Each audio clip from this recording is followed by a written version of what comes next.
Hello everyone and welcome back to my channel. आज की video में हम डिस्कशन करने वाले हैं how to apply Schengen visa from UK. You can apply by yourself और you need any agent to do that, और how much you can save if you apply it by yourself, what documents are required for that, how much you need to pay for full visa process, how you can book your appointment in the VFS in London, and how much it take to get your visa in your hand. So आज की इस पूरी video में हम सारे इन्हीं doubts को clear करने वाले हैं कि आप यूके से यूरोप का वीज़ा कैसे अप्लाई कर सकते हो चीपेस्ट वे में, how you can book your flight tickets जो कि इतनी ज़्यादा एक्सपेंसिव भी नहीं होंगी, आपको इंश्योरेंस कहाँ से करना चाहिए, क्या मेन जो आपकी वेबसाइट है जो कंपनी की उससे या फिर किसी और वेबसाइट से आपको इंश्योरेंस चीपेस्ट रहेगा। तो आज इन्हीं सारे डाउट से रिलेटेड वीडियो हम बनाने वाले हैं। तो अगर आप लोग भी यूके में रह रहे हो और यूरोप जाने का सोच रहे हो तो आप इस वीडियो को लास्ट तक ज़रूर देखना। हो सकता है ये वीडियो आपकी बहुत ही हेल्प करे और आपके बहुत सारी मनी भी सेव हो जाए इस वीडियो को देखने के बाद। So before any further delay let's get into the video. बात करें यूरोप के सेनेगन वीज़ा की, यूके से जो सेनेगन वीज़ा बहुत ही ईजिली मिल जाता है, बट मेन प्रॉब्लम आती है हाउ टू अप्लाई, कि आपको क्या क्या स्टेप्स लेने पड़ेंगे। बहुत सारे लोग होते हैं जो स्केर्ड होते हैं कि नहीं हम खुद से अप्लाई नहीं करेंगे, क्या पता हमारा रिफ्यूज़ लग जाए। तो नहीं, अगर आपके पास फुल डॉक्यूमेंट्स है, आपके लीगल डॉक्यूमेंट्स, और आप यूके में बहुत अच्छी जॉब कर रहे हो, अच्छे से आप रह रहे हो बिना किसी क्रिमिनल रिकॉर्ड के, तो आप खुद से अप्लाई कर सकते हो, जो कि बहुत ही जेन्युइन प्रोसेस होगी और आपको इतने ज़्यादा पैसे किसी भी लॉयर एजेंट को पे करने की भी ज़रूरत नहीं पड़ेगी। तो आज की इस पूरी वीडियो में हम ईजिली एक्सप्लेन करेंगे कि कैसे अप्लाई करना है, क्या क्या डॉक्यूमेंट्स लगेंगे और बेस्ट वे कौन सा होता है अप्लाई करने का, जिससे आपके वीज़ा चांसेस 100% हो जाते हैं आने के।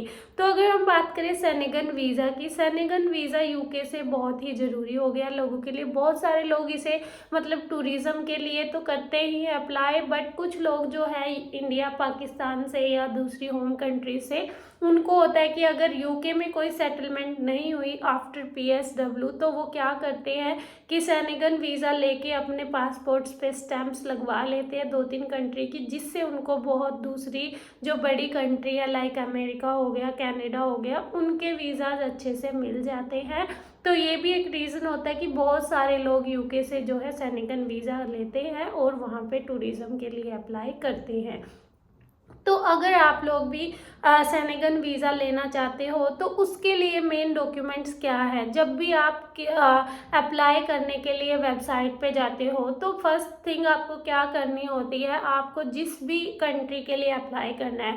फॉर एग्ज़ाम्पल मैंने अप्लाई किया था ग्रीस के लिए, तो आप ग्रीस जो कंट्री है उसकी वेबसाइट पे जाओगे ऑफिशियल पे, आप गूगल पे बस सर्च करना how to apply for Greece visa, तो आपके पास एक वेबसाइट ओपन हो जाएगी how to apply for France visa. तो ऐसे जिस भी कंट्री के लिए आपको अप्लाई करना है, आपने उसका नाम क्या है गूगल पे सर्च करना है, तो आपके पास वेबसाइट ओपन हो जाएगी और उस वेबसाइट के साथ मतलब आपने क्या डालना है, उसमें अपनी फुल डिटेल्स आपने एंटर कर देनी है, अपना नेम, अपना सारी डिटेल, फैमिली के साथ वीज़ा लगा रहे हो या सिंगल के लिए लगा रहे हो, तो वो चीज़ें सारी जो full details step by step वो आपसे रिक्वायर करेगा, आपने क्या कर देना है, उनको फिल कर देना है। जैसे ही आप फिल करते जाते हो अपनी जेन्युइन इन्फॉर्मेशन, अपने नेम्स आपने एक्यूरेटली डाल दिए, अपनी जॉब डिस्क्रिप्शन सब कुछ यहाँ पे बता देना है। तो उसके बाद वो आपसे पूछेगा कि how long you want to stay for this visa.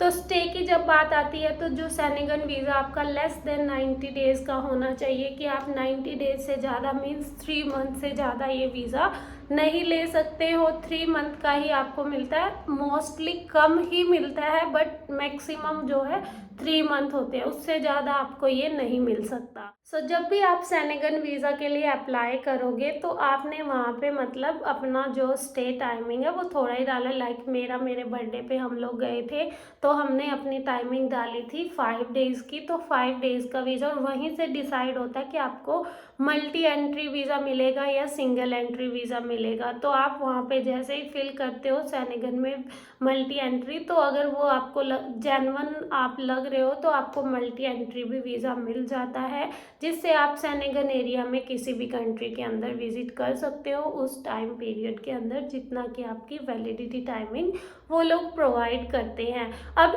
सेनेगन visa apply करने के लिए जो मेन चीज़ होती है ना, आपका मेन डॉक्यूमेंट होता है, वो होती है आपकी जॉब की डिस्क्रिप्शन। आपके पास अपने जॉब्स की जो लास्ट 3 मंथ की पे स्लिप्स है वो होनी चाहिए। आप एक अच्छी मतलब जॉब यहाँ पे रेगुलर कर रहे होने चाहिए। लाइक आपने जो भी जिस भी जगह जॉब कर रहे हो वहाँ से एक जॉब लेटर ले लेना है, एम्प्लॉयमेंट लेटर, और वो भी आपने साथ में लगा देना है अपना भी, और अगर आपके हस्बैंड है या आपकी वाइफ है तो उनका भी आपने वो साथ में ले लेना है। अब मेन दिक्कत क्या आती है ये वीज़ा अप्लाई जब हम करते हैं, तो हम मान लो हस्बैंड वाइफ इकट्ठा अगर अप्लाई कर रहे हैं तो बेटर होता है कि आप अलग अलग फाइल ही शो करो, कि आप अपने दोनों का कवर लेटर भी अलग अलग बनाओ। हमारे केस में हमने जो कवर लेटर है वो भी अलग अलग ही बनाए थे, अपने डिस्क्रिप्शन अलग अलग दिए थे, हमारे जॉब के डिस्क्रिप्शन अलग अलग थे, हमारे डॉक्यूमेंट्स अलग थे, क्योंकि जो फाइल है ना वो चेक होती है आपकी सेपरेटली, वो एक फाइल नहीं लगेगी आपकी, दोनों की अलग अलग फाइल चेक होगी। तो अच्छे से अपनी दोनों की ही डिटेल देनी है। फैमिली के साथ लगा रहे हो तो सबकी अलग अलग फाइल आपने रखनी है, ताकि जो प्रॉपर डॉक्यूमेंट चेक है वो हो सके और उसमें कोई प्रॉब्लम भी ना आए। उसके बाद बैंक स्टेटमेंट भी ज़रूरी होती है, जो कि आपकी लास्ट 3 मंथ्स की होनी चाहिए, और ये स्टेटमेंट में आपके फंड शो होने चाहिए। मैंने अपने फंड शो किए थे जो 4000 पाउंड है वो मैंने शो किए हुए थे। आप इससे थोड़े कम भी शो कर सकते हो, बट मैंने इतने किए थे जिससे वीज़ा इजली अप्रूव हो गया था।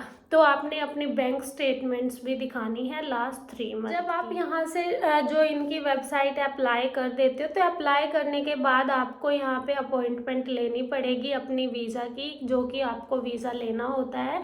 कई ऑन अराइवल भी होते हैं, बट सारे ऑन अराइवल नहीं होते। आपको वीज़ा के लिए अप्लाई करना पड़ेगा और उसके लिए अपॉइंटमेंट भी चाहिए, जो कि नॉर्मली लोग VFS जो लंदन में है उधर ही बुक करते हैं। बहुत ही रेयर चांस है कि आपको जल्दी अपॉइंटमेंट मिल जाती है, तो हमें सर्च करते रहना पड़ता है। आपको जो है VFS लंदन की जो वेबसाइट है उस पर जाके अपॉइंटमेंट बुक कर देनी है, और वहाँ से क्या होता है आपको सिर्फ अपॉइंटमेंट बुक करनी पड़ेगी जिस भी डेट की आपको मिल रही है। आपको जो फीस है वीज़ा फीस वो वहीं पे मेन सेंटर में जाके ही पे करनी पड़ती है, तो आप वहाँ पे पे कर सकते हो जो वीज़ा फीस आपकी लगेगी। अगर आपको कोई भी सर्विस चाहिए, लाइक कुरियर सर्विस मैंने ली थी अपने पासपोर्ट की, तो वो भी आप लोग, और SMS सर्विस, तो उसके लिए भी वहाँ पे 18 पाउंड समथिंग पर पर्सन चार्ज वो लोग करते हैं, तो आप वो पे कर सकते हो, जो कि बेस्ट है अगर आपको कुरियर सर्विस चाहिए। अब बात आती है how to book cheapest flight tickets. बहुत सारे लोग होते हैं जो कि किसी भी वेबसाइट से फ़्लाइट बुक करते हैं ये सोच के कि वो चीप होंगी, तो आपने ऐसा बिल्कुल नहीं करना है। आप मान लो जो भी मेन आप एयरलाइन से जा रहे हो, लाइक हम विज एयरलाइन से गए थे ग्रीस में, तो आप उन्हीं की वेबसाइट पे जाइए, आपको हाफ प्राइस जो है वो कम मिलेगा। मतलब अगर आप नॉर्मली 200 पाउंड अगर पे कर रहे हो ना एक फ़्लाइट के पर पर्सन, तो आपको वो उनकी वेबसाइट से 100 पाउंड ही पे करने पड़ेंगे। इतना ज़्यादा डिफरेंस होता है, जिससे आप अपनी मनी सेव कर सकते हो। तो अगर आप फ़्लाइट टिकट के लिए बुक कर रहे हो तो जो मेन एयरलाइन है उसी की वेबसाइट पे जाके बुक करना, किसी और वेबसाइट से बुक मत करना, तो बेस्ट वे वही रहेगा। अब बात आती है इंश्योरेंस की। जब भी हम सेनेगन वीज़ा के लिए अप्लाई करते हैं हमें इंश्योरेंस भी पे करना होता है पर पर्सन जितना जाता है। तो जब भी आप अप्लाई कर रहे हो ना मेन वेबसाइट से, लाइक ग्रीस की वेबसाइट पे आप ग्रीस वीज़ा कर रहे हो अप्लाई, तो वहाँ पे वो लोग पूछेंगे इंश्योरेंस का कि आपको सिर्फ ग्रीस के लिए इंश्योरेंस चाहिए या सेनेगन एरिया के लिए इंश्योरेंस चाहिए। तो आपने क्या करना है, पूरे सेनेगन एरिया के लिए ही इंश्योरेंस कर लेना। वो ज़्यादा नहीं होता, 14 से 15 पाउंड ही होता है पर पर्सन, इतना ज़्यादा नहीं होता।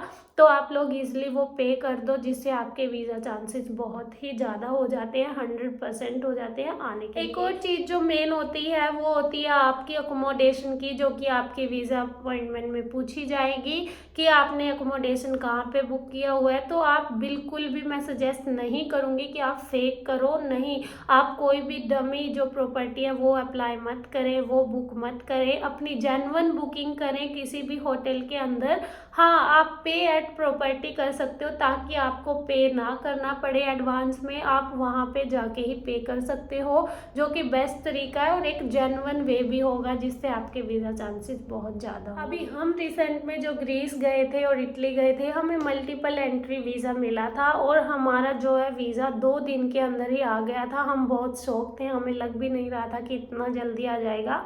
बट अगर आप जेन्युइन प्रोसीजर फॉलो करते हो, आप अपने आप से अप्लाई कर रहे हो, आपको पता भी होता है आपने क्या लिखा है अपने डॉक्यूमेंट्स में, कवर लेटर में आपने क्या क्या डॉक्यूमेंट्स प्रोवाइड किए हैं, जेन्युइन है फेक है, तो आपको श्योरिटी होती है अपने वीज़ा के बारे में। तो मैं तो यही सजेस्ट करूँगी, खुद से अप्लाई करो, इतनी बड़ी हेडेक नहीं होती, आपको पता होता है अपनी फ़ाइल की फुल डिटेल। खुद आप जब जाते हो VFS ग्लोबल में, तो वहाँ पे कुछ नहीं पूछा जाता, सिर्फ आपके फिंगर्स होते हैं और वो अपने आपके डॉक्यूमेंट सब ले लेते हैं फाइल, तो उसके बाद आपका वीज़ा अप्रूव हो ही जाता है। ऑलमोस्ट चांसेस यही होता है। आप लोग भी सोच रहे हो UK से यूरोप मूव होने की, या फिर वहाँ पे सिर्फ टूरिज़्म के लिए जाने की, तो आप ऐसे अप्लाई कर सकते हो। बहुत ही सिंपल वे है, आपको ना ही पे करने की ज़रूरत है और आप इजीली यूरोप में विजिट करके आ सकते हो, अपने बर्थडे, अपने एनिवर्सरीज वहाँ पे सेलिब्रेट कर सकते हो। So all the very best and thank you for watching.